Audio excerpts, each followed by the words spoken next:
Kütahya Dumlupınar Üniversitesi Türkçe Öğretim Uygulama ve Araştırma Merkezi. Kulankan oo ay soo qaban qaabiyeen maamulka iyo macallimiinta jaamacadda Dumlupınar oo ku taala magaalada Kütahya ayaa ardayda ajaanibta ah ee luqadda ka barta jaamacaddani waxa ay kulan ay ugu tala gashay munaasabadda ciid ay ugu qabteen magaalada Kütahya waxaana la isu keenay guud ahaan ardayda ajaanibta ah ee jaamacaddani ay u diyaarinayso sidii luqadda loo bari lahaa. Haddaba ardaydan ayaa waxa kamid ah arday badan oo Soomaaliyeed oo iyagu dhigta barashada luqadda Turkiga waxaana maamulka iyo macallimiintu ay si wada jir ah ay munaasabadda ciida ay hambaliyo ugu direen guud ahaan ajaanibta dhigata jaamacaddani ee loo diyaarinayo sidii loo bari lahaa luqadda Turkiga. Kütahya Dumlupınar Üniversitesi Türkçe Öğretim Uygulama ve Araştırma Merkezi Doğular Konağı'ndan herkese iyi bayramlar. Bizler yaklaşık 2500 öğrenciyle Türkçe öğretmeye devam ediyoruz. Bugün de Ramazan Bayramı'nın ikinci günü. Allah Ramazan bayramınızı mübarek eylesin.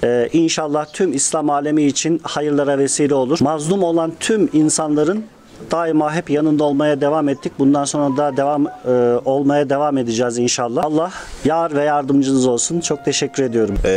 Maanta waa maalinta labaad ee ciidda. Mar labaad waxaan leeyahay ciid mubaarak. Waxaa maanta ila jooga oo garabkayga fadhiya maamulaha qaybta jaamacadda Dumlupınar Üniversitesi qaybta luqadda lagu barto Turkiga. Dhammaan meeshaan ku wada cidnay ardayda ajaanibta iyo Soomaalida oo dhan shalay mashaahidka weyn Kütahya aan idinkaga soo qaadnay sawirro fiican iyo waxyaabo fiican.